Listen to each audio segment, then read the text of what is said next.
আসসালামু আলাইকুম গাইস, কেমন আছেন? ভালো আছেন? আশা করি ভালো আছেন। আমিও আলহামদুলিল্লাহ ভালো আছি আপনাদের দোয়ায়। আপনাদের সামনে একটা ভিডিও আনছি আমি এভাবে ভিডিও আনি না, তারপরেও আনছি আপনাদেরকে দেখানোর জন্য।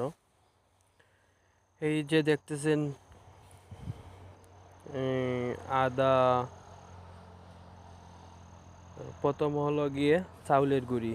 তারপর চাউলের গুঁড়িকে ভাজতে হবে। আমি ভাজাটা ভিডিওতে আনি নাই, কাজে ব্যস্ত ছিলাম, এই জন্য আনতে পারি নাই। তারপরও আপনাদেরকে যতটুকু সম্ভব ততটুকু দেখাবো।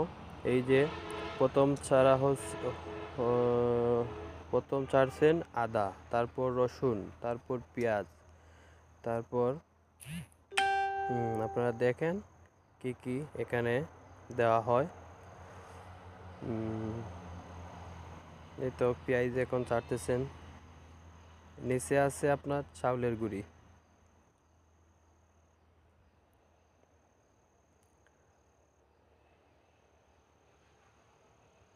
এই দেখেন, আমি জুম করে আপনাদেরকে দেখাচ্ছি, আপনারা দেখেন।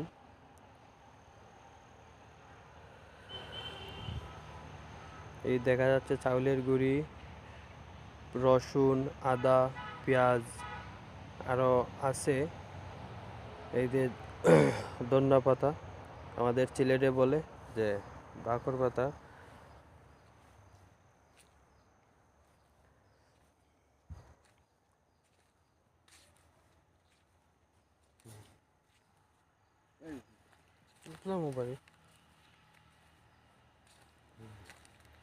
এখন দেওয়া হবে হলুদের গুঁড়া।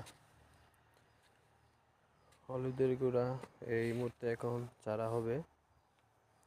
এন এই যে দেখেন হলুদের গুঁড়া।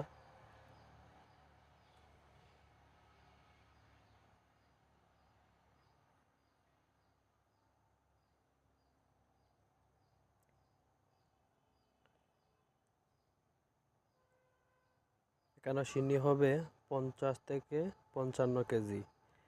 এমনি ভিডিওতে দেখা যাচ্ছে অল্প, কিন্তু অনেক সিন্নি এখানে।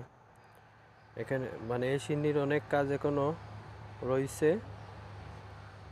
আমরা এখন মশলা মিলাচ্ছি। এই যে এখন মাখানো হবে, এখন দেওয়া হবে লবণ। আমি ভিডিও এভাবে ভয়েস দিয়ে ছাড়ি নাই, আমার কথায় ভুল ভুল হতে পারে, আমাকে মাফ